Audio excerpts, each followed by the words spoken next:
Ты маэстр непапулярных тэм. Я раблю журналістыку. Экскурсія па Валадарцы. Расстралялі людзей. І як ты без гэтым? Але трэба ж. Беларусамі кіруе хам. Можа будзе горш. Беларусь ператвараюць у турму. Музей таталітарызму. Планы на дзень смерці Лукашэнкі. Kill Bill.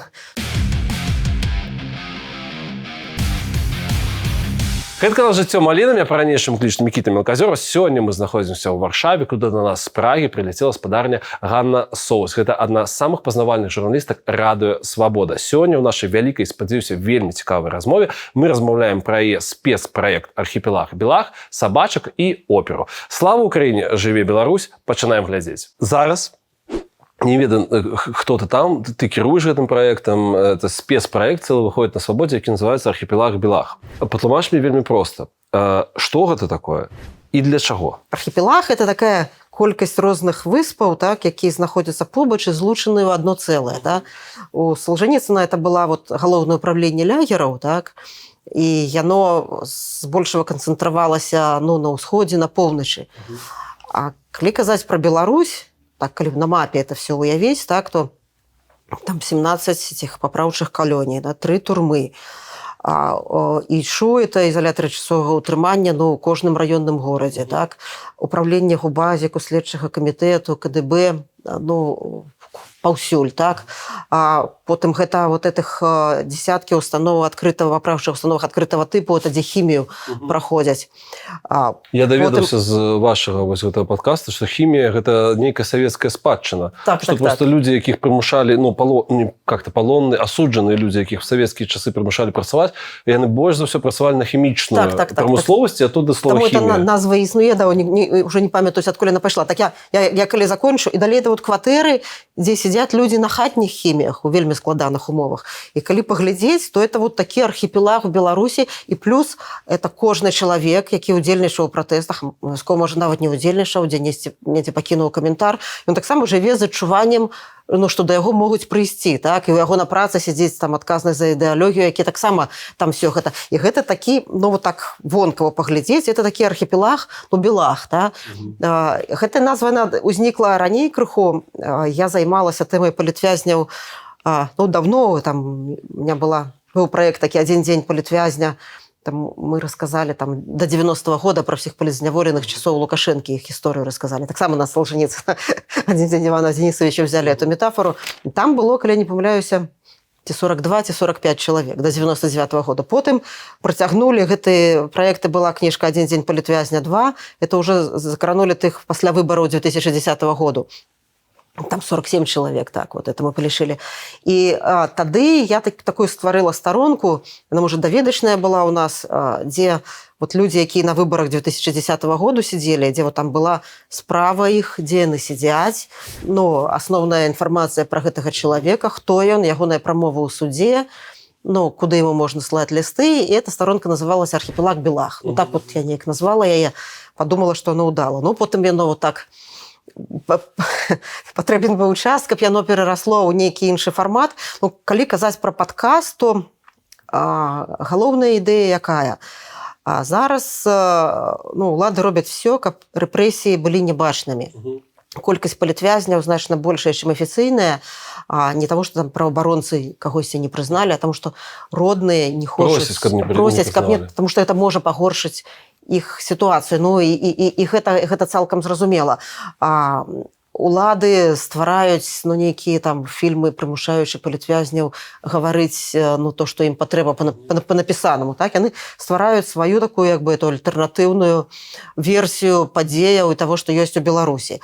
І задача была, каб мы у адным месцы, таму што шмат публікацый пра таго палітвязня, пра той тып пакарання, пра іншы. І задача была сабраць гэта все ў адным месцы і паказаць это як сістэму, як это адбываецца ад самага пачатку, як ты чакаеш арышту, як да цябе прыходзяць, што адбываецца ў следчых кабінетах, дзе б'юць, дзе не б'юць, там далей, калі записываць это відэо пад прымусам, далей ідзе там акрэсціна, следства і гэтак далей. І там да вызвалення, якое таксама не вызваленне, бо человек, оказывается, под наглядом может трапіць ізноў у турму. І вот каб все гэта зрабіць, так я записала каля 40 чалавек, это збольшага палітзняволеныя, якія прайшлі вот все гэтыя этапы, гэта праваабаронцы, якія манітораць сітуацыю, шмат ведаюць, і яны, яны далі парады наколькі гэта магчыма ў гэтых умовах, як гэта прайсці з найменшым, чым магло бы быць, ну, з найменшымі стратамі для псіхічнага, фізычнага здароўя. Ну і былых сілавікоў запрасілі, таму што ну, яны ведаюць, як эта сістэма працуе. А таксама я спецыяльна запісала для гэтага падкасту, яна адразу пагадзілася нобелевскую лаўрэатку Святлану Алексіевіч, бо яна даследуе ўсё жыццё чырвонага чалавека, і зараз яна піша кнігу якраз вот пра все нашы падзеі пры рэпрэсіі, і гэта ёй ну, вельмі то, у чым яна кожны дзень знаходзіцца. Так гэта вот, ну, вот такая спроба ў 7 частках паказаць, як працуе гэтая вот карная сістэма, як яна устроена, якія людзі там, чаму яны гэта робяць. Вось афіцыйнае прадстаўленне, апісанне, так бы мовіць, у вас такое візуалізаваны падкаст-серыял пра тое, як Беларусь ператвараюць у турму. Патлумач мне на пальцах. Вельмі проста. Чаму ты лічыш, што Беларусь ператвараюць у турму? Ну, ёсць там людзі, я не ведаю, на шашлыкі ездзяць. Вот зараз, вось, пакуль мы здымаемся, там майскія святы распачынаюцца, да? Дзяцей нараджаюць, нехта нават там за мяжу ездзіць. Дзе турма? Ну, слухайце, у кожнага, хто на гэтых шашлыках, калі з ім пагаварыць, можа, яго это не хвалюе, а ў яго нейкі знаёмы, ну, будзе сидзець ці з'ехаў. Ну, мы ведаем маштаб людзей, якія выйшлі. Гэта мільёны чалавек. І гэта так ці інакш, а задача пастаўлена якраз пакараць все гэтыя кожнага, хто выйшаў. Ну, это мала рэальная задача, але задача такая ставіцца. Дайсці да кожнага, дзе калі-небудзь быў ён на фотцы ці штосьці не так зрабіў. І таму нават, ну, я разумею, нармальна ездзіць на шашлыкі, но трэба жыць, нельга стаяць, плакаць, там, плакаць весь час, перажываць. Ну, патрэбнае нармальнае жыццё таксама, але трэба ведаць, што ну, вот, да твайго калегі прыйшлі, да, а твой там ну, нехта знаёмы аказаўся даносчыкам, іх шмат, дарэчы, зараз стала. Это, пэўна, вельмі ўнутранае такое пытанне, але мне падаецца, што гэта прадукт такой ну, для вечнасці. Што вы просто хочаце зафіксаваць. Было так. І перакласці гэта... Наколькі табе цяжка і як ты сябе матывуеш працаваць, калі ты разумееш, што ну, вот людзі, якія там жывуць, яны не будуць цікаўна глядзець гэта ўсё, што гэта не для іх. Я ведаю, што гэта тэма складаная, калі там мы прагляды аналізуем свае, то мы ведаем, што тэма палітвязняў, она траўматычная, і многія людзі ну, хочуць сысці ў такую, сышлі ў ну, спецыялістка трэба азначыць траўматычных тэмаў, то бок палітвязні у цябе фемінізм, сацыялка, курапаты, как бы, ну, балаў не назбіраеш.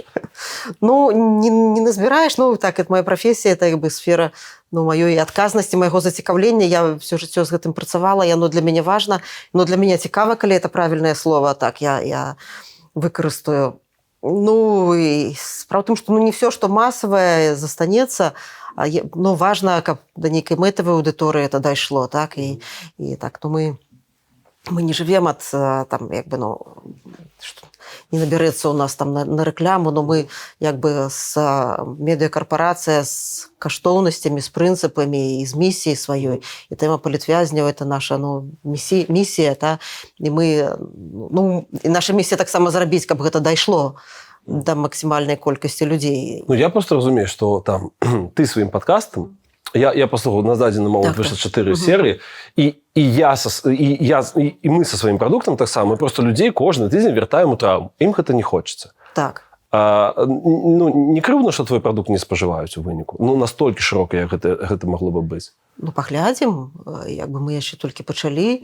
Ну, я спадзяюся на лепшыя лічбы, і як бы яны ўжо там, як бы так, для такой тэмы там пад 70 000 у наш там выпуск адзін атрымаў. Так, это не так дрэнна для такой травматычнай тэмы. Это добрая лічба, насамрэч. Не так дрэнна. І там, ну, і важна да мэтавай аўдыторыі дайсці. Важна дайсці. Ну, па-першае, я ведаю, што вот, ну, вялікая колькасць прайшлі праз турмы, і многія выйшлі. Я ведаю, што ў асяроддзі палізняволеных там вот, гэта абмяркоўваецца, яны... Ну, бачыш, зноў такі гісторыя пра тое, што мэтавая аўдыторыя, да? То бок людзі, якія гэта прайшлі, вось яны гэта і паглядзяць. Як па-твойму? Не, але там мы ставім задачу яшчэ.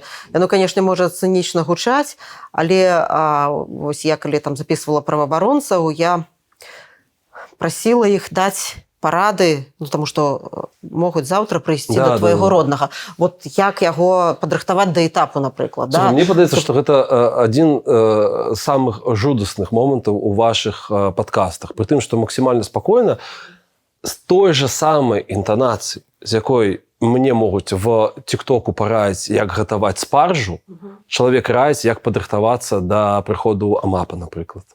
То бок, ну, краіна зараз у такім стане.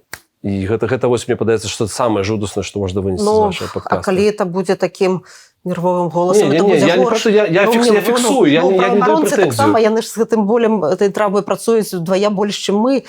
Ну, яны таксама ведаюць. І яны вот там, Наталя Сасункевич, пробаронца весны, мне падаецца, вот вельмі хорошы тон якраз абрала. І яна там, ну, часам супакоівае, ну, вот вы трапілі, ну, супакоіцеся, не кожны, як бы далей ідзе на крымінальную справу, не кожнага збіваюць, можна выйсці. Як бы дыхайце, знайдзіце вот, ну, нейкія пазітыўныя рэчы, там хорошыя людзі знаходзяцца побач.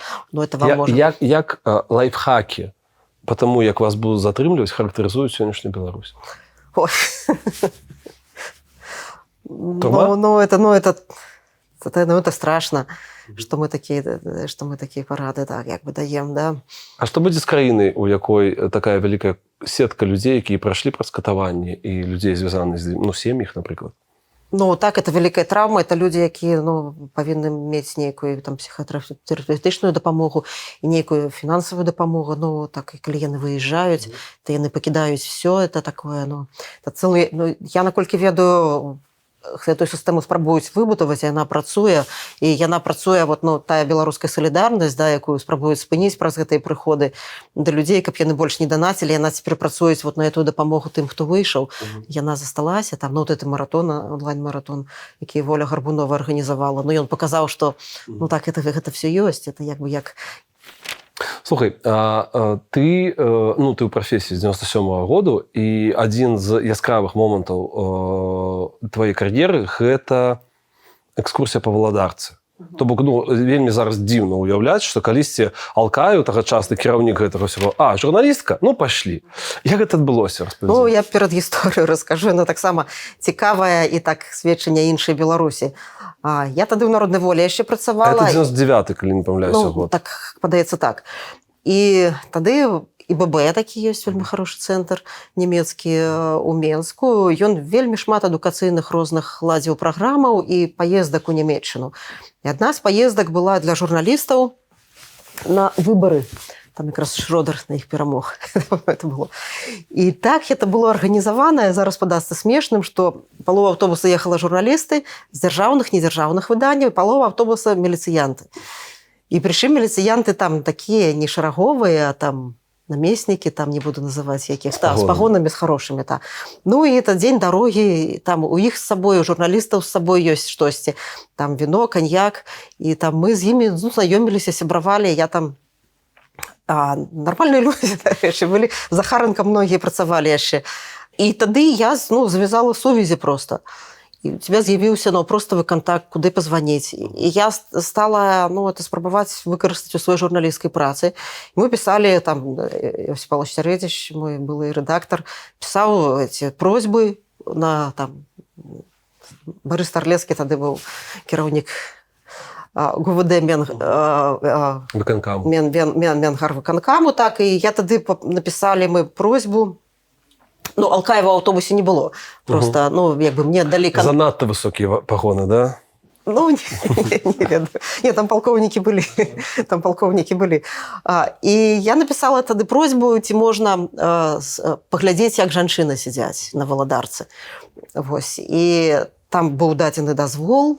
Я прыйшла на Валадарку, сам Алкаев сустрэў, а тады Народная воля мела, ну, каля 100 000 накладу.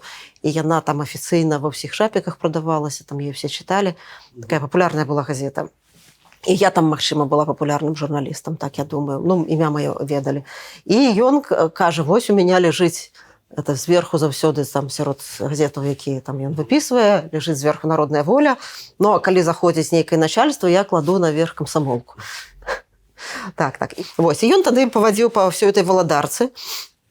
З жанчынамі меня пакінуў, я там записывала. Потым Я ходила, вот я на лазарет заводила, там такие хворые люди лежали, подводила до камеры смяротников, до речі, я заглядывала, так страшно. Які відчування? Ну, так такой некий человек, там, як жовт, ну, мне просто страшно стало. Вот, я сказал, что вот люди чекають этого присуду. Потом, а тады сидел Чигир, подається, и он показывал камеру Чигира. Ну, она хорошая была. От начальника Володарки залежить, якую камеру кого посадить. Потому что там у его и телевизор был, и умовы были лепшие. А были камеры такие там с нарами, и там вельми шмат людей. Я вот такую заходила, и он мне сказал, что ну, заходи и стой, значит, молчи, я сам скажу и представлю себя комсомолкой, этим зэком. Ну, А чому? Я не ведаю, может, не хотел народ. Может, там стукач який был. Хотя, ну, публикация официальная вышла. Ну, чомусь он захотел комсомолкой меня представить. Ну, вот я зайшла, и там так, ну, там такий пах, ну, специфичный вельми, и там, ну, и шмат людей на меня глядят, ну, так тяжковато, ну, там криминальники сидели. Такой камеры. Просто такие камеры есть, ну, там, я не ведаю, может, человек 50 сидело. Так это страшно было. Там я ходила на кухню, глядела, чем там кормить, там, ну, капуста некая тушеная была. Ну, тебя ж покормили, да, этим бігасом? Да, капуста была. Потом что еще? Ну вось і ён просіць яны тэкст паглядзець, я носила канчатковы тэкст, і там... Меня уразила, конечно, правка на конт котика-кошечки. Распавядзі, якой был сэнс? Я не адразу зразумела. Ну, одна правка была про эти зводы, якія пацемнелыя. Я это от вільгаці написала, он сказал от старости. Вот такая, як бы так... А другая, что не надзиратель, контролер. Надзиратель... Это техничная штука, окей. Ну, не надзиратель мае все ж такое оттенение сталинское некое. А контролер это, ну, больше нейтральное. А котик, там, я думаю, что, ну, там было так, что эти женщины казали котик, там, Геша, Гера живе, и что, ну, был хлопчик, зараз нібы девочка, мы не можем разобраться. Но это, я так разумею, что есть вокол турэмнай темы про это зґвалтаванне ў турме, некие байки, и он не хотел, как у меня не было на вот такой ассоциации, но я думаю, что тому и он попросил этот эпизод с котиком прибрать. Каб не подумали, что котика опустили. Зґвалтавали, да. Што рабіць з беларускімі помнікамі Леніну? Знесці і зрабіць паводле літоўскага ўзору ў Друскенніках ёсць такі парк савецкага перыяду, дзе іх все выставілі, і экскурсаводы это людзі, якія там за савецкім часам сидзелі, ці дысідэнты. Яны праводзяць экскурсіі. Я была ў такім парку, меня моцна ўразіла, як это зроблена. Вот у нас значна больш помнікаў, чым у Літве, Леніна, і краіна больш, і помнікаў больш. Так у нас, ну, толькі трэба выбраць належнае месца для гэтага. Што рабіць за Крэсціна? Ну, музей тоталітарызму. Адзін з музеяў тоталітарызму. Што рабіць з рэзідэнцыямі Лукашэнкі? Я б, ну, калі такі час наступіць, аддала іх, каб з іх зрабілі такія дамы для старых людзей, такія хорошыя дамы для старых людзей, дзе яны могуць жыць з пэўным даглядам, дзе, ну, это як бы такая, як будзе нейкая супольнасць, такая паводле заходняга ўзору. Это вельмі добрае будзе месца для іх. Беларускі журналіст, быць калегай якога ты ганарышся? Мой аднакурснік Ігор Карней. Ён цяпер за кратамі. Ну, это все журналісты, якія за кратамі, якія былі забітыя. На якой мове павінны размаўляць беларускія чыноўнікі? Па-беларуску. Наколькі ты верыш у гэта? Што гэта будзе калі-небудзь? Я веру, што гэта будзе ў тым выпадку, калі гэта будзе людзям выгадна. В свой час, калі мяне запрасілі працаваць на радыё «Свабода», у меня беларуская мова была ў пасіве. Это 2000-й, прости господи, год. 2000 год, так. І я хацела гэтую працу, это была такая амбітная для мяне мэта. Я села, вывучала мову, як все. Я села, пачала чытаць, пачала гаварыць. Ну, і каб атрымаць лепшую працу з лепшым заробкам, з лепшымі перспектывамі, я на ёй загаварыла там праз 2 тыдні. Ці верыш ты, што калі-небудзь Беларусь будзе цалкам на беларускай мове? Ну, шмат залежыць. Цалкам на дзяржаўнай мове можа быць навучанне, справаводства, асноўныя, як бы, ну, все дакументы. Гэтага дастаткова для мяне. Так. І большасць людзей будзе гаварыць, але цалкам, ну, такога не бывае ні ў воднай краіне. Ці патрэбна нам мяжа з Расіі? Так, можна са сцяной і галоўнае ў галовах. Ты аўтар праекта «Расія. Я». Гэта цыкл інтэрв'ю з колішнімі кіраўнікамі краін, якія мяжуюць з Расіі. Ну, не зусім мяжуюць, але так, як бы постсавецкіх краінаў. Да. Гэты праект я распачала якраз пасля анексіі Крыму і пачатку вайны на Донбасе. Былі людзі розных узростаў, але людзі, якія прыйшлі, калі дзяржавы станавіліся незалежнымі. І многія з іх прыходзілі, як Лучынскі, напрыклад, это з былой партыйнай номенклатуры, ці як Кравчук з былой партыйнай номенклатуры, так, ці Акаев таксама, это была партыйная номенклатура, і Руйталь таксама. І Воронін, калі не памыляюся. Да? Ну ён не номенклатура, ён просто прадстаўнік камуністычнай партыі, ён не быў кіраўніком савецкай, ён не меў высокай пасады пры савецкай уладзе, ён просто камуніст уже, далей, ён быў камуністам, але не быў такім вялікім начальнікам. Так, і гэта все людзі, якія, вот этой все небяспекі разумелі і пра іх тады казалі. Небяспекі Расіі, але яны все спрабавалі манеўраваць, як не дапусціць вайны, але як вельмі дакладна абазначыць сваю незалежнасць. І для мяне вельмі важна, што многія былыя номенклатуршчыкі, якія потым станавіліся першымі прэзідэнтамі, яны былі нацыянальна арыентаваныя.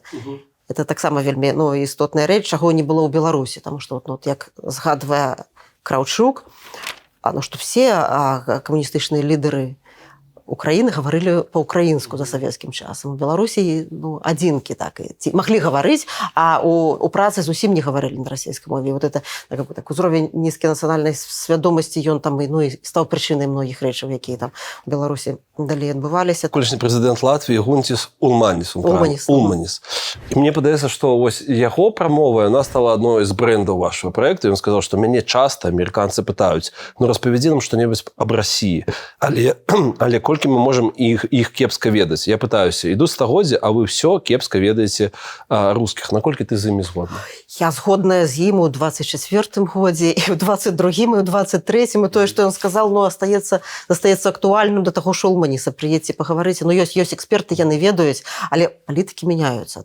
Ёсць эксперты пэўныя, якія там у Міністэрстве замежных спраў, Дзярждэпартаменце займаюцца, яны дакладна ведаюць сітуацыю. Але мяняюцца ўвесь час палітыкі. Все прыходзяць з новым бачаннем, як яны будуць будаваць адносіны з Расіяй, з новым бачаннем, што яны могуць зрабіць з Беларусю, калі это ў іх увогуле так як бы і стаіць першай задачай, але я думаю, што стаіць. І ты, як чалавек, які даволі даўно ўжо жыве на Захадзе, чаму так адбываецца? Чаму Захад разумее, што гэта небяспека, але так слаба яе ведае? Не то, што слаба ведае, яны не перажылі гэтага всяго проста. І яны не адчуваюць гэтага, досведу траўматычнага таго, што адбывалася. Там, калі вяртацца у часы сталінскіх рэпрэсій, то са з'яўленнем архіпелага ГУЛАГа Солженіцына, так толькі свет даведаўся пра гэты кашмар. А ніхто ж не ведаў, людзі прыязджалі, пісьменнікі прыязджалі, акторы, рэжысэры, і супрацоўнічалі, все было схавана. Зараз так все не схаваеш, але глыбока таксама, каб ведалі, магчыма, не ведаю, можна было... Это я не палітолог, я не аналітык, я не ведаю. Каб лепш ведалі, магчыма, не было паўнамаштабнай вайны цяпер. Слухай, вось я здаваў табе пытанне наконт прэзідэнтаў, і наколькі я разумею, што мала хто цябе ўразіў там нейкай рэзідэнцыі, больш-менш прыблізна все. Так уразіла, але это в такім сэнсе не багацця, але вялікага густу это не рэзідэнцыя, это ягоны прыватны такі маёнтак, там кіламетраў 50 ад Рыгі Улманіса, такі драўляны зруб, у якім там я была, таксама все з дрэва зроблена, але там стаяць лядоўнік, такія нейкія звычайныя рэчы. Але это вельмі вялікая тэрыторыя, там прудзік ёсць, за якім сам Улманіс там даглядае, там нейкі, он мне казаў, што трэба, каб для рыбак нешта спецыяльнае рабіць. Там ён сам, там вялікая тэрыторыя, ён сам ездзіць на такой касілцы, на такой машыне. Вот это, але оно вельмі густоўна, і я разумею, што не танна. Это не танна, але это не золотые унитазы, это такое все максимально наближанное до прыроды. Там я ведаю, што Руйталь казаў, што ён жыве з большага, і это яго таксама, я так разумею, ці ад бацькоў, ці ад каго засталося, на востраве ён жыве, там у яго таксама. Я не была, але я думаю, што там таксама все ў дрэве, все максимально такое блізкае да прыроды. Это такія історыі. Я правильно разумею, што Шушкевіч, як колішні там адзін з кіраўнікоў краін, якія мяжуюць з Расіяй, мог здзівіць толькі сціпласцю свайго памяшкання. То бок вы размаўлялі ў яго кабінеце? Так, размаўлялі ў яго кабінеце, калі ты бачыў там вельмі цесна. Я не ведаю, як вы расставіліся аператарамі там. Так. Там вельмі цесна, это адзін маленькі пакойчык, дзе мы вельмі доўга шукалі магчымасць нармальна камеру паставіць. Твой ФБ, і ты выклала там відос з Шушкевічам, што першы кіраўнік незалежнай Беларусі, Станіслав Шушкевіч, грае на піяніна «Касіў ясь конюшыну». Глядзіш і думаеш, што Беларусь магла быць зусім іншая. Чаму? Ну, тому што гэта быў адукаваны чалавечы прэзідэнт, які якога з дзяцінства навучылі, па-першае, граць на піяніна. Это ўжо таксама гаворыць пра сям'ю, што пра культуру, якую ён уяўляе. Но у яго і кватэра там 4-пакаёвая, нібы па савецкіх мерках, так яна і нядрэнная, але, канешне, даволі сціплая кватэра, на якой там стаіць у калідоры такі велатрэнажор, які яму нейкі былы падарыў, калі сюды прыязджаў, нейкі былы дзяржсакратар США. Да? І это столькі гадоў ён працуе, это трэнажор, не ведаю, ці Шушкевіч на ім ездзіць ці не ездзіць. У яго там свой кабінетик, і там ён сам стол зрабіў сам з дрэва, так, і там ён сам умеў фатаграфаваць і сам умеў апрацоўваць. Ён, дарэчы, цалкам засвоіў інтэрнэт вельмі добра там. І там ён любіў адкрываць шафу, паказваць падарункі, якія яму рабілі, і там вот калі ён адкрывае і паказвае нейкія там карты там ці нейкі медаль, там стаіць закаткі, кажа, это я капусту робіць, это я агуркі сам ставіў, там на лецішчы ездзіў. Гэта, мне вельмі блізкі такі падыход. Гэта не азначае, што кожны прэзідэнт мае там агуркі рабіць, але нават калі гэта, это не на публіку было, нават калі это на публіку, это дэманструе, што ты звычайны чалавек і ім застаешся. Скажы мне, ласка, чаму ён так настойваў на слове годна? Ён казаў пра годную палітыку, пра годных людзей. Пра што это? Таму што сын рэпрэсаванага, таму што чалавек з маральнымі прынцыпамі. Магчыма, некаторыя людзі, якія з ім працавалі, казалі, што это не заўсёды добра ў палітыцы. Я яго, так глыбока ў палітыцы я не мела гэтых адносінаў. Я, як любы грамадзянін Беларусі, проста назірала, як ён паводзіў сябе. У яго-то і не такі доўгі шлях быў у палітыцы. Это калі праз гэтую скрыню цвікоў, яго знялі, і ён там потым у шпіталь трапіў.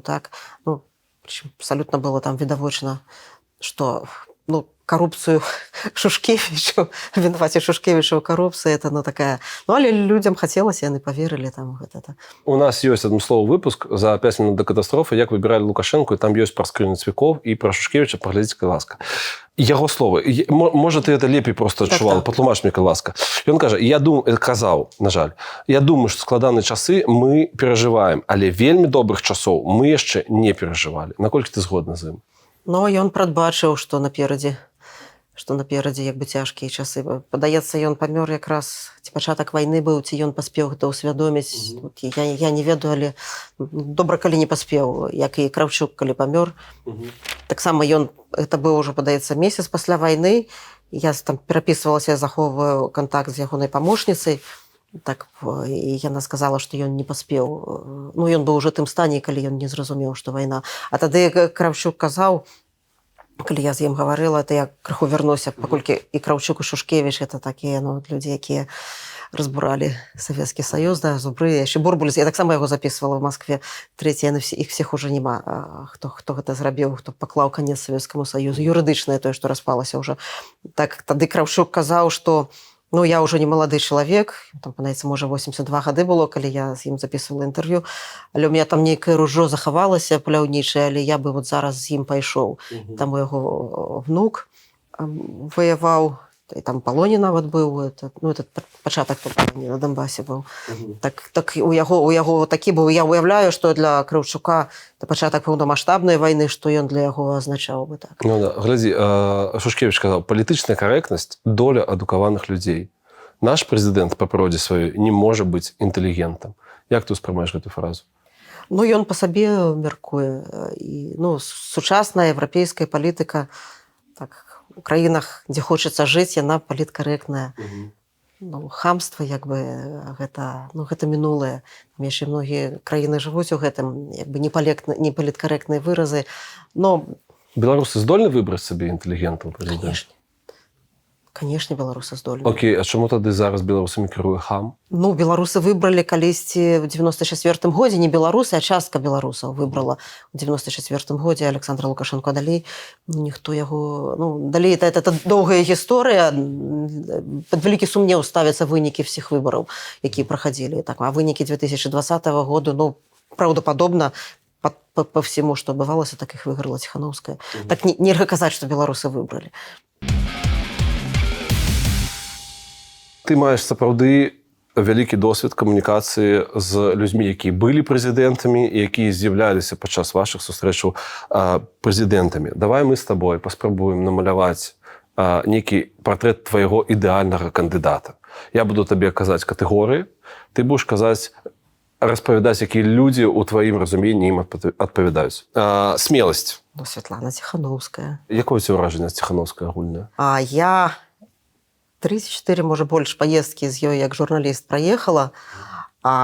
І я вельмі моцна ўражаная, як яна працуе, і як яна расце за все гэтыя гады, як яна камунікуе з людзьмі, і пры всім гэтым, як яна застаецца чалавекам. Калі вот фармат нашага бліца дазваляе, я б адну гісторыю расказала.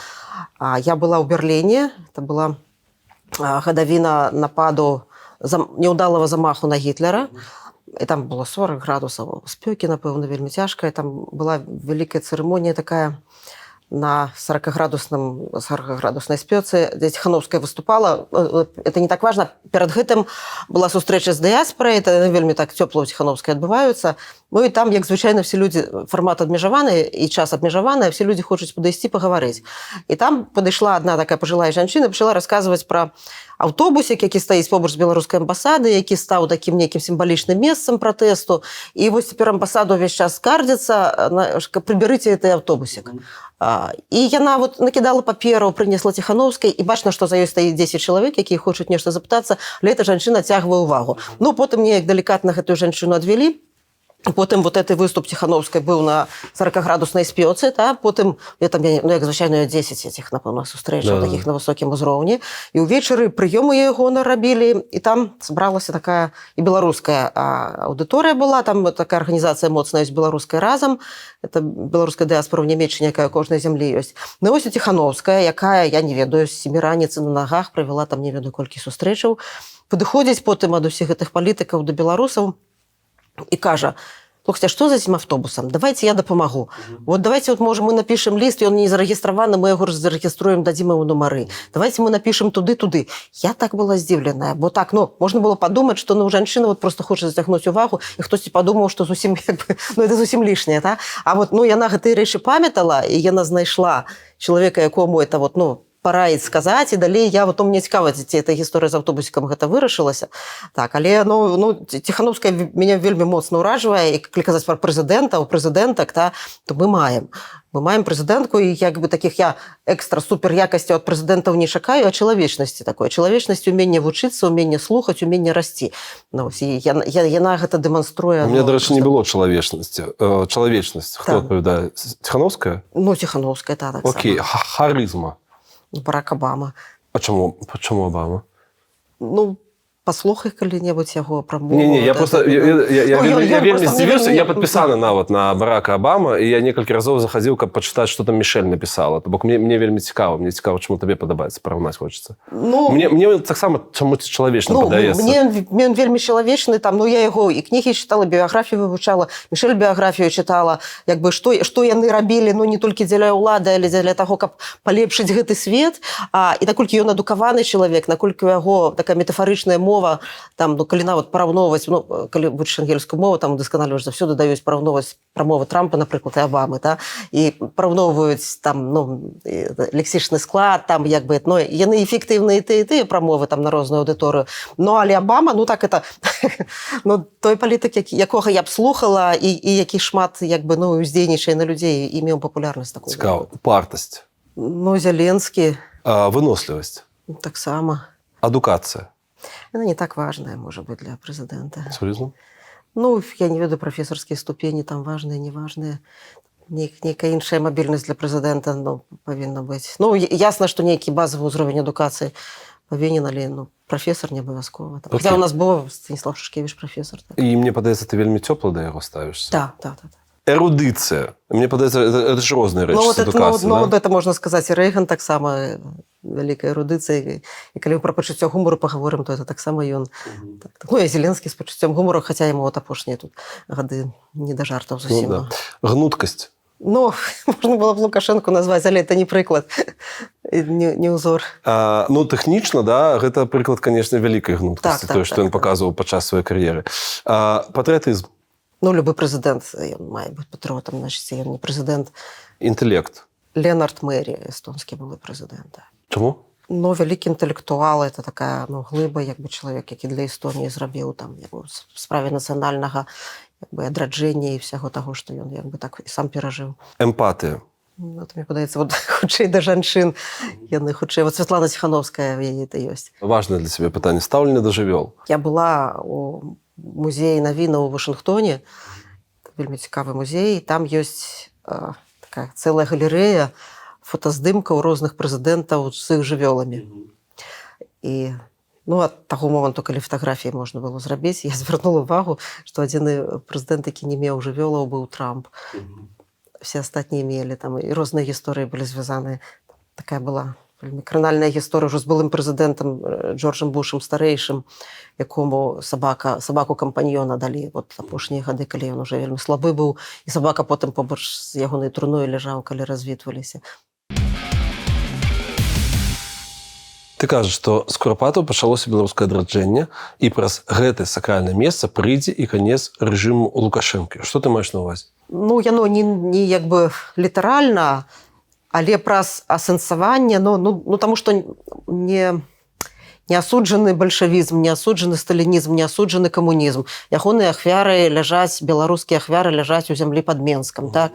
А гэта, ну, аформлена ў народны мемарыял, дзяржава там, ну, мінімальна рабіла ці перашкаджала, та? І калі гэтае усведамленне злачыннасці таго рэжыму і там ушанаванне гэтых ахвяраў адбудзецца, ну, тады мы выйдзем з гэтага, так? Ну, это, ну, так наш Нюрнберг, ці што яшчэ, чаго не зроблена. Чаму у нас это все паўтараецца? Таму што у нас, ну, не... Чаму гэта такі вось вельмі важная адзнака ў тваім прафайле? Патлумач, калі ласка, Курапаты. Ну, гэта частка майго жыцця, это частка маёй кар'еры, ну, і частка нават кола людзей, якіх я ведаю, это таксама Курапаты.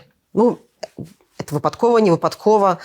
Былі выбары 2001 году, калі там Александр Лукашенко паводле цэнтра выбаркаму там нейкія лічбы высокія вельмі атрымаў. І я была, там, праз некалькі дзён там была, ці праз 10 дзён інаўгурацыя, я працавала такім на Кастрычніцкай плошчы, вокс-поп рабіла. Я любіла это вельмі рабіць. Ты ходзіш да людзей, пытаешся, што там яны. Харошы вельмі вокс-поп атрымаўся такі. Я так прыехала дадому, мне там тэлефануюць з Прагі і кажуць, ну вось званок, што ў Курапаты паехалі бульдозеры. Да? А там, ну, хто памятае, калісьці была Менская кальцавая дарога вузенькая такая. А вырашылі тады зрабіць яе больш шырокай. І гэта праходзіла праз Курапаты. Ну і як так паехалі бульдозеры туды. І я тады на таксі паехала хуценька, стаяць дзве жанчыны, з партіі Зянона Станіславовича Пазняка, і камянямі кідаюцца ў бульдозеры. І я там, ну, з імі пагаварыла, і это жывы эфір быў, это тады радыё у нас было, я там выйшла вот, в жывы эфір, дала слухаўку гэтым жанчынам. Потым наступны дзень, не памятаю, пятніца была ці што, наступны дзень я зноў туды паехала, а потым, вот это дні 3 так прайшло, а потым вот эти бульдозеры ці едуць, і ўжо нейкае ці дрэва павалілі, ці што. І потым прыязджае Павел Севярынец, і так это ён малады, ён зусім яшчэ быў. Вот так ён стаў перад бульдозерам і так сказаў, так, больш сюды ніхто не паедзе. І ці спыніліся і з'ехалі. Тады вот у той же вечар ты з'явіўся першы такі намёт, там, ну, вырашылі там жыць, начаваць. Ясна было, што дарогу эту не спыніць, это яна ўжо пракладзеная, але ну, там магілы, і ясна, што калі нікога не будзе, яны будуць ездзіць просто па этих магілах, і ну, все гэтае месца яны просто пераўтвораць, ну, нейкую будаўнейшую пляцоўку. Я туды пачала кожны дзень ездзіць, калі ты лягер, і кожны дзень у нас это былі жывыя эфіры адтуль. Было цяжка, але нейкі такі быў, ну, было і цікава, чым скончыцца, і я не скажу, што мы іх там падтрымлівалі, каб мы не хадзілі, можа, на 8 месяцаў мы не пратрымаліся, а можа, і пратрымаліся б, хто ведае там. Ну, там былі і драматычныя падзеі, там вот, гэта быў разгон лягеру, такие, это вот как раз на там день этого кастрычніцкага пераворота зрабілі, калі там пришла милиция, и яны знеслі все гэта. Першы лягер знеслі. Это для тебя самый драматычны момант гэтага Ну, супрацьстаяння? я якраз была ў жывым эфіры, вот я не так давно пераслухоўвала там, і пачула, так у меня такі дзіцячы голас яшчэ там, мне падалося. Так, ну вот я там так крыху нават драматычна, хаця нельга драматычна. Трэба так, Ну, у вас же стандарт такой, вельмі сярэдні, да? Так, вельмі сярэдні, але просто, ну, там это на моих вачах эти людзей у крыжы, вот эти бульдозеры там этим жвірам закидваюць. Потым яны ты газ пусцілі на мяне, і ты газ таксама паўздзейнічаў слезатечны. І я там памятаю свой рэпартаж, яшчэ вот ён там, я не памятаю, дзеля чаго я яго знайшла, я яго так драматычна неправільна закончыла, што вот такім чынам скончыўся ты там месяц ці 2 лягера ў Курапатах. Ён не скончыўся тады. Там я з Майей Тодоровнай Кляшторнай пазнаёмілася. Яна вот, ну, на момант запісу нашага інтэрв'ю цяпер у такім цяжкім стане знаходзіцца. Это дачка Тодора Кляшторнага. Мы з ёй пасябравалі нават так. Слухай, вот давай с тобой раскладем. Ну, что кепскага у широкополосной кольцевой автодорозе? Ну, нормалёва ж для людей. Реставрации, так само люди могут поесть. Дык люди тебе скажут, чего вы там носитесь нам с этими Курапатами? Патлумачка и ласка. Чему это важно? Ну, з дарогай там як бы крыху іншы нюанс. Дарога сапраўды была патрэбная, і каб вот не было этого нагляду, і не было людзей, якія сачылі, каб бульдозеры не ездзілі па Курапатах, ну, то іх бы разбурылі. А там, ну, у выніку, там это падземны пераход зрабілі. Але это все дзякуючы таму, што грамадскасць тады ўключылася. То я б не сказала, што моцна гэтая дарога так уж пашкодзіла. Наадварот, яна такім трыгерам стала, што эта тэма стала гучаць. І больш людзей даведаліся пра Курапаты. Ну, рэстарацыя, яна все ж была ў межах вот этих, там былі парушаныя зоны, пра што мы пачалі гаварыць. А я не маю супраць, калі ёсць музей побач з Курапатамі, і калі ёсць там, ну, нейкая кавярня побач таксама ў пэўных інтэр'ерах. Ну, але якім чынам гэта было зроблена з парушэннем вот, ну, усіх як бы нормаў, то это выклікала вельмі негатыўную рэакцыю. Но, магчыма, вот, пры іншым статусе Курапатаў з боку ўладаў, і калі інакш бы это все рабілася, то рэстаўрацыя, ну, побач з могілкамі можа быць. Але яна можа, ну, яна павінна адпавядаць тэматыцы, яна павінна адпавядаць настрою гэтых могілак. Ну, это ж не могілкі такія, дзе як бы людзей прывезлі, пахавалі, гэта дзе расстралялі людзей. Там яма вось гэтая самая вялікая, 300 з нейшым чалавек, да? Яна такая вось глыбокая, і там вось уяві, што 2 толькі, ну, калі раскопкі праводзіліся, яны не кожная яміна там праводзілася, але там, ну, то гэта і 300 шарапоў было, там ёсць агульныя разлікі там могуць быць, таму што не все Курапаты раскапалі. Там ад 40 до 200 тысяч паводле розных падлікаў, але 40 это паводле афіцыйных дадзеных, это тое, што афіцыйна гаворыцца, та? І там 2 імені толькі вядома людзей, якія там знаходзяцца. Вот ты ж латышы, літоўцы, эстонцы, яны ездзілі потым у тыя сталінскія лягеры на поўнач, разрывалі тыя косткі і па ДНК высвятлялі, хто дзе пахаваны знаходзілі. Та? А гэта все тое, што яшчэ можна зрабіць у Курапатах. Таму што, ну, калі архівы КДБ ёсць, калі спісы ёсць, ну, это все можна знайсці, але мы ведаем дагэтуль толькі 2 імені людзей, якія там расстраляны. І Майя Тодоровна прыходзіла на месца, дзе яна там, ну, лічыць, хаця пра яе бацьку казалі, ці парк шалеўскінцаў, ці Курапаты, але яна лічыць, што Курапаты ў свой час, дарэчы, ну, я станоўча ацэньваю тое, што ён зрабіў, это Павел Изотович Якубович, былы галоўны рэдактар Савецкай Беларусі. І ён, для яго эта тэма вельмі важная была. І ён, Майя Тодоровна это высока цэніла, ён арганізоўваў у рамках сваёй газеты такія круглыя сталы, куды запрашаў прадстаўнікоў КДБ, якія казалі пра вот эту сталінскія рэпрэсіі, якія казалі пра гэтую праблему, як бы яны узаконьвалі тое, што, ну, вот цяперашнія ўлады хочуць замаўчаць. А чаму улады хочуць замаўчаць Курапаты? Гэта ж не іх беды. Ну, пераемнікі, все ж это як бы так. Ну, все, што сталінскае адбывалася, ну, яно вот у розных формах паўтараецца. Ну, мне падаецца, што якая праблема прыйсці ў Курапаты, скласці кветкі, помнік там дзяржаўны паставілі. Вось я згадваю шмат Майю Тодоровну, яна ездзіла Это год 19-й, падаецца. Вот этот Малинский лагерь, Алжир, это... Казахстан, да? Да, это там, где жонки этих ворогаў народу, где маці была, и где она маленькая была першапачаткова. И там под эгідай Назарбаева, з яго удзелам, все эти гады, вот, ну, туды запрашаюць, там эта памяць ушановваецца. Я калісьці рабіла такую подборку про то, як ушановваецца памяць ахвяраў сталінскіх рэпрэсій у розных постсавецкіх краінах. І вот краіны Цэнтральнай Азіі, например, Туркменістан, ушановваецца. Бо ў Узбекістане гіганцкі монумент ёсць. І там вот, ну, пры тым, што аўтарытарныя краіны, але неяк вот яны гэтую частку памяці яны апрацоўваюць. У Азербайджане гэтага не было, бо Гейдар Аліеў сам быў следчым КДБ, там першым стаў партыягеноса.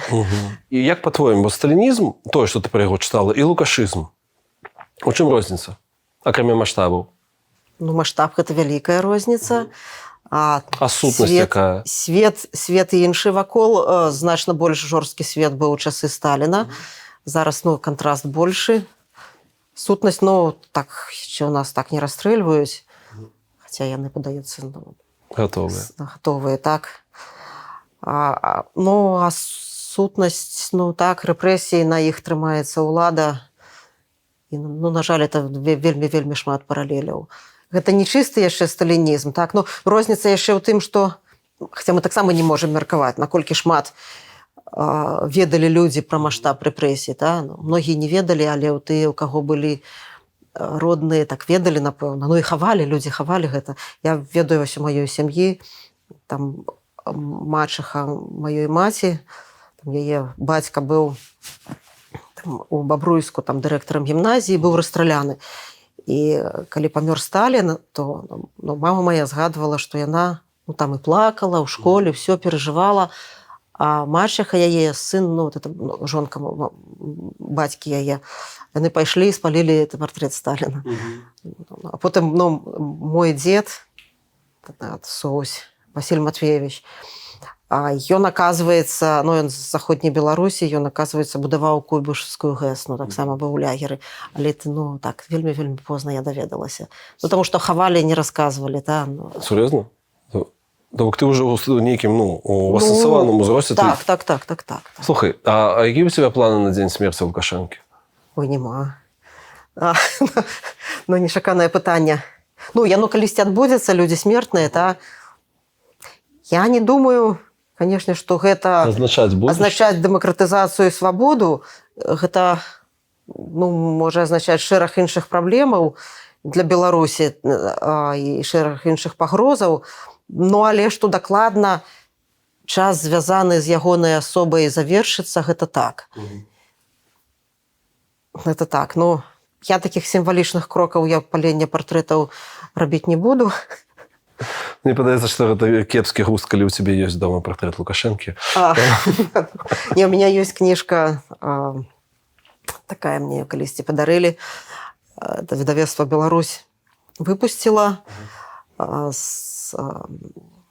потым яе не пусцілі ў друк, бо там аказаліся непажаданыя людзі. Ну, нейкі момант быў, я ўжо не памятаю хто, але там шэраг партрэтаў, там ёсць яго вот з Клінтонамі фотаздымак.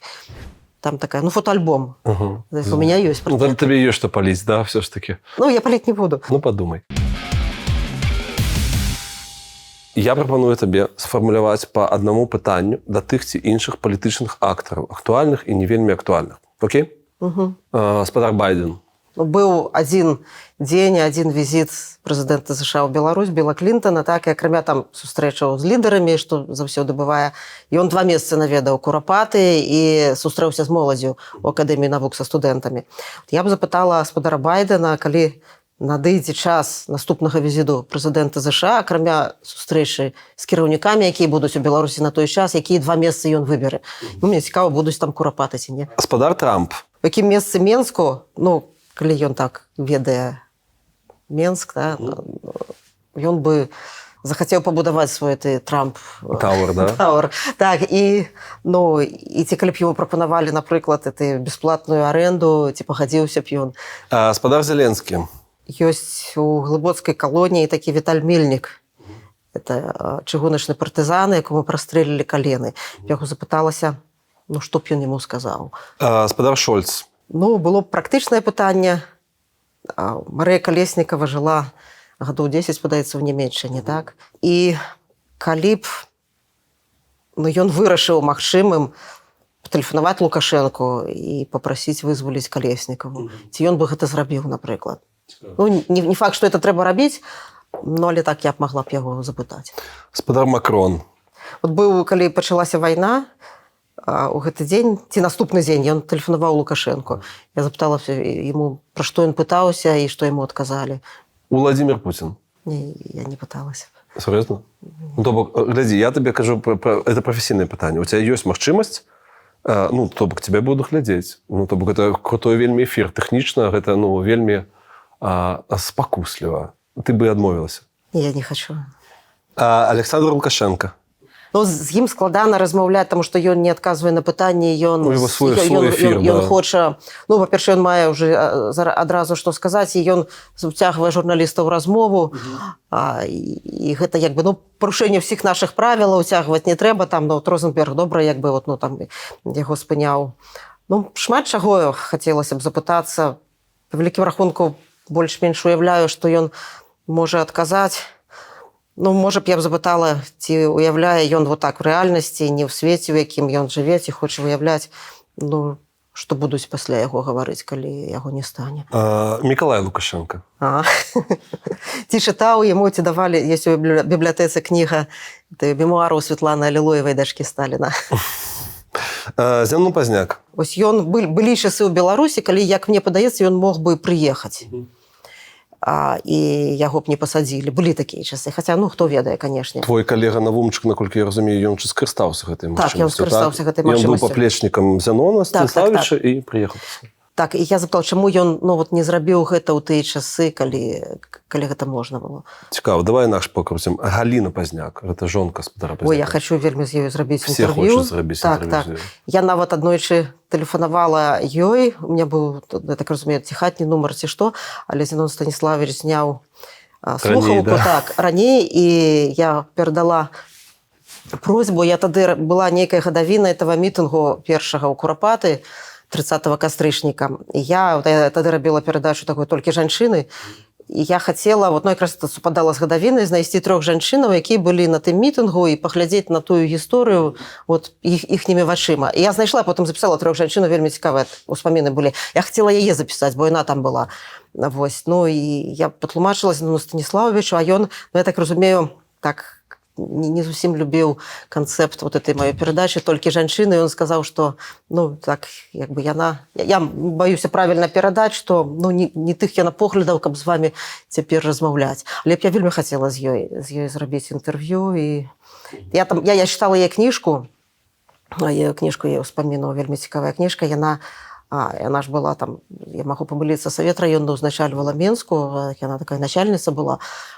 Магчыма б я ёй запыталася, ну, ясна, што ў міграцыі трэба выжываць, і трэба шмат працаваць, а ці вот такія амбіцыі яна не рэалізавала ў эміграцыі, якія маглі б, магла, магчыма, палітыку пайсці, калі былі іншыя умовы. Віктор Бабарыка. Ну, некарэктнае пытанне, я хачу яго задаць, але б не задала, ну, калі б ён ведаў, што все так будзе, ці пачынаў бы. Для мяне Радыё Свабода гэта вельмі такая рэгламентаваная тэрыторыя нейкая. То бок вы ёсць шмат поінтаў, як вы павінны сябе паводзіць, як вы павінны сваё меркаванне. І то бок, ну, рэгулярыум вельмі такі строгі і цікавы. Наколькі ты пра прафесію ці ўжо пра актывізм пасля 20-го года? Як табе не срывае клему на нейкі актывізм, што хочаце дапамагчы? Я не актывіст ні ў якім разе. Давай мы вельмі ясна патлумачым, што актывізм – это тое, чым я ніколі не займаюся. Ёсць, ну, мае асабістыя пачуцці да чагосьці, ёсць мае дзеянні, але яны не журналісцкія. У нас сапраўды вельмі жорсткія журналісцкія этычныя стандарты. Ну, і мне падабаецца, што яны ёсць. Іх разуменне, так, як бы, ну, яно вельмі важнае. Это зрэдку бывае, што толькі 2 месяцы працы. Ну, народная воля мне падабалася працаваць, але яна такая эмацыйная праца была. А ў нас яна больш такая холодная, пролічаная, ну, холодная ў сэнсе, што мы не даем ацэнак, што вот, ну, ёсць справа. Тым не менш, Радыё Свабода лічыцца апазіцыйным медыа. Як ты да гэтага ставішся? Ну, не, ну, мы не падтрымліваем. Патлумач тэхнічна. Я магу зразумець адценне гэтага ўсяго. Не, апазіцыйнае медыа – это якое абслуговае палітыкаў апазіцыйных, так? Но мы не там, ну, мы глядзім на тое, што... Слухай, ну, зразумела, што каштоўнасці, якія транслюе Радыё Свабода, ну, яны антылукашысцкія, цалкам зразумелыя. То бок, ну, гэта прадэмакратычнае медыа. Ну, прадэмакратычнае медыа. Ну, у нас быў рэпартаж, там, падаецца, пра ТБМ, калісьці крытычна вельмі пакрыўдзіліся, так? Ну, і там, ну, мы пра дзеячоў апазіцыі з крытычнага пункту гледжання. Ну, у нас, вот памятаю, выбары былі 2010 году, і у нас такая, ну, все ж СМІ нейкую форму адну знаходзяць, всіх кандыдатаў, ці нейкае пытанне, ці што нейкую анкету мы прыдумалі. Ну, і мы всім запусцілі, а адзін з кандыдатаў адмовіў. Ну, Лукашенко, ясна, там мы дасылалі без адказу. Адзін з кандыдатаў адмовіўся, не, вы павінны на мяне працаваць. Ну, мы ні на кого не працавалі. Мы максімальна стараемся забяспечыць роўнасць, ну, прадстаўлення кожнаму. Так, калі, ну, і мы глядзім, што адбываецца, хто якую вагу займае, хто што робіць, ну, адпаведнасці з гэтым, ну, і ідзе і рэпартаж пра гэта, і інфармацыя пра гэта. Ну, это мы вельмі жорстка адсочваем, каб, ну, мы не аддалі там перавагу якой-небудзь там палітычнай сіле, хай яна апазіцыйная, не апазіцыйная. Яны не маюць, ну, магчымасці мець трыбуну, там, мець магчымасць выказацца праз дзяржаўныя СМІ. Таму калі, ну, нашыя, як бы, пляцоўкі для того, каб яны выказаліся, заўсёды, як бы... Але пры гэтым на вашай трыбуны не карыстаецца ніхто з дзяржаўнага боку? Ну, мы цяпер-то не, то ў нас карысталіся. Да, запрашалі мы заўсёды. Я пра апошнія 4 гады. І атрымліваецца так, што ў выніку вы трыбуну... Ну, мы нават дагэтуль дасылаем нейкія лісты, ну, там, ці звонім, ці дасылаем имейлы, калі нам важна атрымаць гэты бок, мы все роўна гэта як бы робім пры кожнай публікацыі, звязанай з тым, што адбываецца ў Беларусі. Просто мы не атрымліваем адказу, але гэтай спробы мы робім.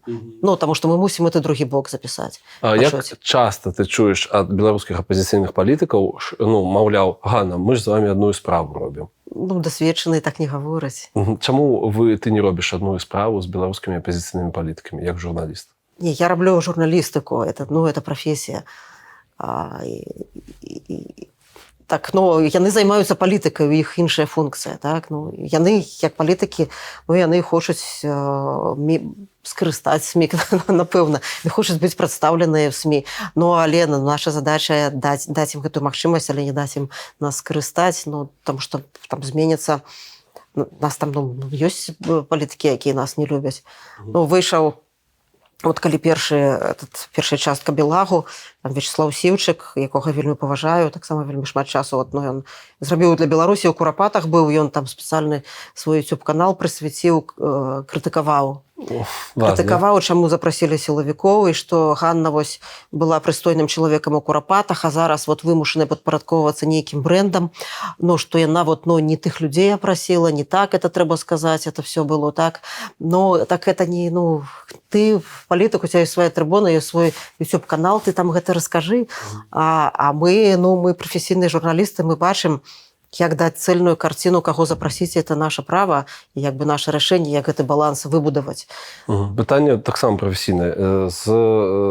Ну, окей, ты часткова хаця б згодна з тым, што ты працуеш з траўмай. Табе, ну, як табе з гэтым? Ну, то бок, вся беларуская незалежная журналістыка – это пра нейкае змаганне. Ты накіроўваеш запыты ў дзяржаўныя органы, табе максімум, гэта лепшае, што табе нічога не адкажуць. Пасля, я не ведаю, я калі працаваў, напрыклад, у медыа, мне больш за ўсё бесіла, што ты тэлефануеш прэс-афіцэру нейкаму, чалавеку з 3 класамі царкоўна-прыхадской школы, які адчувае сваю ўладу, і вось гэта таксама стрэс. Архіпелаг Белаг – гэта вельмі цяжка. Гэта, как бы, калі дзяўчынка кажа, што калі ёсць на свеце пекла і гэта акрэсціна, гэта жудасна. Ці не хочацца табе час ад часу выпіліцца проста з гэтага ўсяго і займацца сабакай, операй? Ну, так я вот, каб мне это псіхічнае здароўе захаваць, займаюся операй, сабакай, я яшчэ люблю глядзець там Тарантіна, ну, самае крывавае такое, і яно, ну, на фоне нашага супакойвае. Ты супакоішся такое? Ну, потому что это эстетично, это неправда, да? И я гляджу на, ну, может, у меня так само там некая деформация, но я гляжу там Джанго, так, и как бы, ну, я супакоюсь, я его раз 5 поглядела. Вот тяжкий працоўны день, поговорил, пришел, включил там Kill Bill, як яна там рыхтуецца, да? И мне лягчэй так. Серьезно? Ну. Прикольно. Слухай, наконт, ну, то бок ты маэстр непапулярных тэмаў, якія не даюць балы. Я правильно разумею, что ты про гвалт над жанчынамі там атрымлівала Адаан нейкую прэмію ці там прыз 99-м годзе яшчэ? Ой, яшчэ. давно вельмі так. Слухай, як вот, якраз я рабіла, это яшчэ была одна з публікацый, за якую я атрымала, это была публікацыя пра жанчын на валадарцы, про якую мы гаварылі. Бач, это Алкаев зноў. Так. Як змянілася гэта ў беларускім грамадстве, ну, не ведаю, шырока назовем гэта пытанне фемінізму, як змянілася сітуацыя за 20 гадоў, па-твоему? Мне падаецца, што яна істотна паляпшалася до 2020 году, было шмат ініцыятываў, арганізацый. Я сама гэтай тэмай займалася, там ездзіла, некалькі праектаў па Радзіславу рабіла, там з жанчынамі, калі сядзелі, праз год да іх прыязджала, што з імі стала. І, ну, часам бывае кожны раз, калі там у гэтай тэме, ну, шмат гадоў, там, «Народнай волі» у меня была старонка, называлася «Мы жанчыны» з Людмілай Песінай. Такая она, самая першая, напэўна, беларуская феміністка, там, жанчына ў палітыцы. Потым, там, толькі жанчыны, у меня была перадача гадоў 5, і я адміністратар дагэтуль старонкі там у Фейсбуку «Толькі жанчыны», хаця зараз у меня мала часу на яе ёсць. Але кожны раз, ну, так падаецца, што ты адны і тыя ж рэчы і зноў тлумачыш, як для свежых людзей, ну, это, в прынцыпе, нармальна. Зараз, ну, я бачу якую небяспеку, што за ўсімі гэтымі, ну, рэпрэсіямі, за всей этой катастрофай гуманітарнай, часто гучыць меркаванне, што, ну, гендерныя тэмы неважныя потым. Ну, прыярытызацыя такая, што давайте мы пераможам, а пасля будзем займацца ЛГБТК, фемінізмам і так далее. Так. Але, ну, крыніцы гвалту, яны все аднолькавыя, што хатняга гвалту, што вось гэтага гвалту. Гэта все аднаго кшталту з'явы, і яны непапулярныя, але, ну, пра іх трэба гаварыць, але грамадства мяняецца. Я, ну, заўсёды лічыла, што такія все такія вялікія кампаніі, якія ўзнікаюць, вот там СМІТу пачынаючы, яны нават не пра тое, каб Вайнштейна пасадзіць, так? Яны пра тое, каб Вайнштейнаў не з'явілася ў кінаіндустрыі. А як ты ставішся да таго, што яму там нейкія паслабленні далі? Ну, гэта судовая сістэма амерыканская, там все праз суд. Ну, так, гэта суд, праз суд. Ну, всё. А на эмоцыях табе как? На эмоцыях яго ж не вызвалілі. Там па адным абвінавачанні, там у яго яшчэ шмат тэрмінаў. Так, ну, у Амерыцы все это праз суд вырашалася, і суд, можа, і так, вот, ну, вот, Джонні Дэпам якая гісторыя, так, ён сваё это, як бы, права, ну, не быць гвалтаўніком адваяваў, так, і кампенсацыю там вялікую, не ведаю, атрымаў, не атрымаў ад былой жонкі.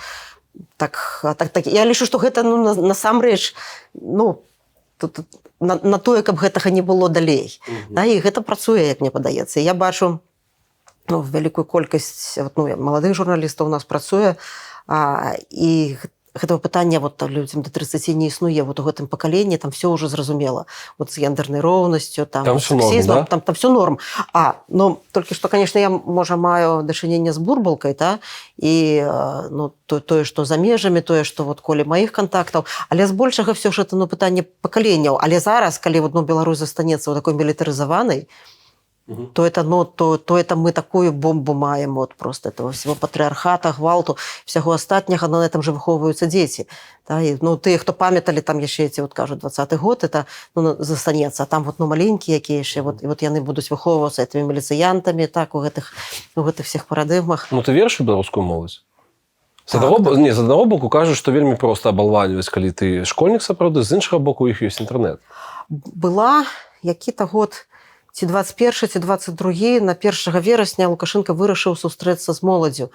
Там быў хлопец па-беларуску, і так шчыра казаў, што вот, ну, я хочу зразумець вот наша гісторыя вся, і мы, ну, ён вот такія простыя рэчы тлумачыў, на што там, ну, Лукашенко мог яму адказаць толькі: а што ты думаеш пра подвиг Великой Отечественной вайне? А што ты думаеш там пра Захад, як бы, як наступае там на это? Ну, нейкія такія рэчы. А ну, там сярод нават падрыхтаваных дзяцей, ну, вот 2-3, ну, абсолютно нормальных человеков стали. А это не выключение, якія просто пацверджваюць правила? Як ты лічыш? Я не ведаю. Ну, ты просто хочаш верыць у лепшае. Я хочу верыць у лепшае, так. Як бы не было, заўсёды, як бы не ціснулі нас з захаду, з усходу, беларусы імкнуліся захаваць сваю унікальнасць. Патлумач мне, ласка, калі ты з'ехала ў Прагу, Гэта было ну, падвышэнне нейкае тваё? Так, так. Ага. Як гэта працуе на Радыё Свабода? То бок ты працавала ў мінскай рэдакцыі, ў мінскім бюро. У меня першае падвышэнне было вот якраз пасля курапатаў. Я 8 месяцаў адхадзіла, а потым у нас ты до гэтага часу ты не нейкі там хэд, ты не начальнік, ты корэспандэнтка. Я і зараз не начальнік. Я... Гэта про то, як пабудавала ваша сістэма там гарызантальна больш-менш, ці пра твае там амбіцыі, ці іх адсутнасць? Мяне запрашалі, я не рвалася. Так, як бы я працавала. Я і зараз начальнікі не хочу. Так. Не ведаю, меня за курапаты запросили, у нас была такая ротация трехмесячная, читать новины международные, там, и вночи, и з раніцы, в такие незручные часы, там 3 месяца. Я ездила в Прагу, так, 5-6 годов на 3 месяцы читала новины.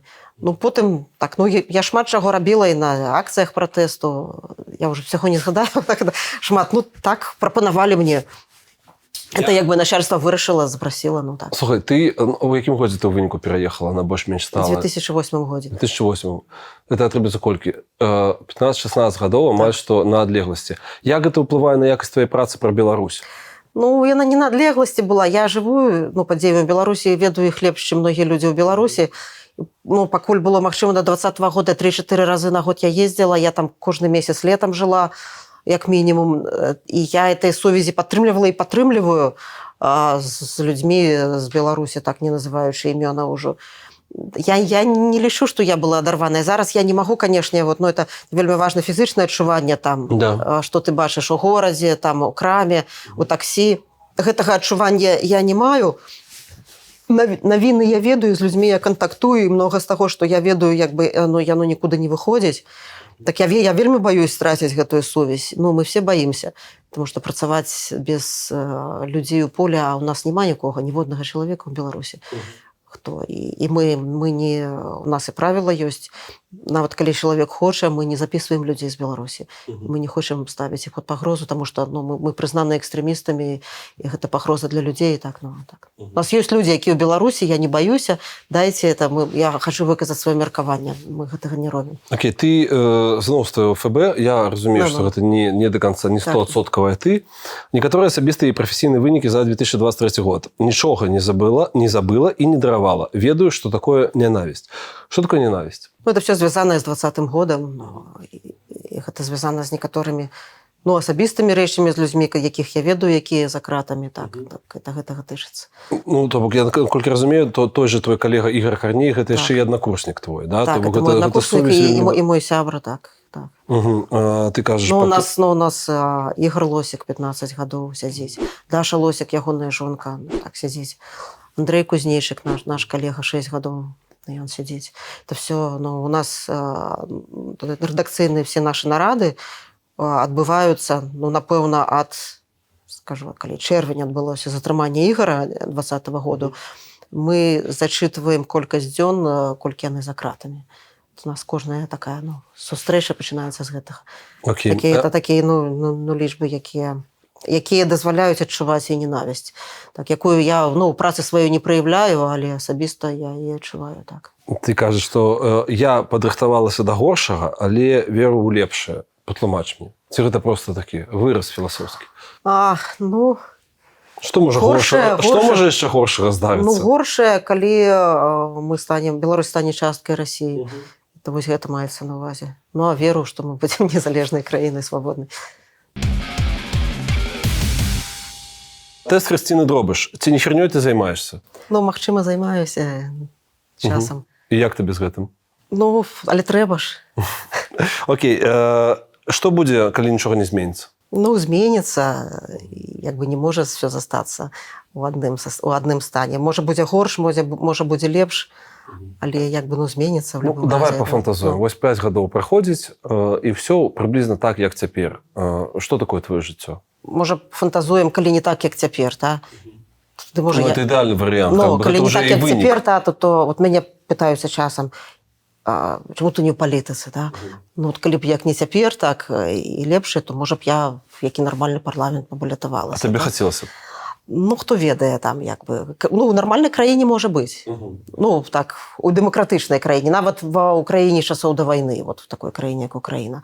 Калі ёсць выбары, так, ці з калі будзе добры сцэнар, ну, шмат СМІ ў Беларусі спатрэбіцца хорошых. Вот з гэтым працаваць можна. Цікава. Калі не, ну, вот это што 5, нічога не мяняецца, но я спадзяюся, я буду працаваць на радыё Свабоды і буду, ну, не хочацца праз 5 гадоў зноў пра палітвязняў, можа вярнуцца в гендерную тэматыку. Там это такія больш, ну, падаюцца лёгкія тэмы, але не менш важныя. А што дае табе надзею? Я знаёмая была такая Надзея Романовна Демидович, на колодзішчах жыла, это яна вязніца, ну, вузніца палізняволеная тых сталінскіх лягераў. Она была ў тым кенгірскім паўстанні, такі унікальны яе досвед, это калі вязні паўсталі там і нават з тымі крымінальнікамі аб'ядналіся, якое крывава было, як бы падаўленая, яна там з Геніюш сидзела разам. Она ходила там вот на мыліцах, ее подвозили на эти митинги на Курапатах, пакуль могла. Она написала книжку такую, называется «Век так не будзе». И это мне так эта фраза так легла, и я сама ее выкарыстоўваю вельмі часто, и что я надеюсь, что век так не будзе дакладна. Галоўная цікавостка, про якую ты даведалася за апошні месяц? Я удзельнічала в фемінісцкім стратэгічным форуме. Это такі мой быў першы досвед, і это ўпершыню я была на такім абсалютна гарызантальным мерапрыемстве, дзе няма выступоўцаў, дзе няма вот людзей, якія сумна сядзяць, слухаюць, дзе няма вот, ну, размеркавання, хто галоўны, хто не галоўны, дзе там все перамешаныя, дзе тут максімальная інклюзіўнасць, добразычлівасць. Ну, вот такі досвед, як бы ўпершыню мне вельмі спадабаўся, мяне натхніў. Гэта там была гісторыя з сексам в вялікім горадзе? Так. Патлумач, то бок там трэба было прайсці тэст, хто ты з гераінь яго, да? Ну, там як бы былі ўдзельніцы, і, ну, гэта не было патрабавання, ну, кожны, хто хацеў, мог зрабіць такое міні-даследаванне, пагаварыўшы, задаўшы там одно пытанне всім удзельніцам. Да? І вельмі цікавыя там былі пытанні, цікавыя адказы. Я не праводзіла, але я удзельнічала, я адказвала. Ну, і вот одно з запытанняў было, хто ты з гераіняў у сексе в вялікім горадзе? А ты супраць плыні асноўнай, да? Ты я не глядзела аказалася, што я не глядзела гэты серыял, як бы, калі моя дачка яго глядзела, вельмі добра ведае. Мне сказалі, як, это ж там такі вельмі важны для свайго часу, якраз вот, ну, вот, у справе гендернай роўнасці, вельмі важны серыял, як ты не глядзела? Ну, я так як бы адказала, што праз нейкую партасць, калі все глядзяць, не гляджу. Окей. Што новага ты даведалася пра сябе за апошнія 4 гады?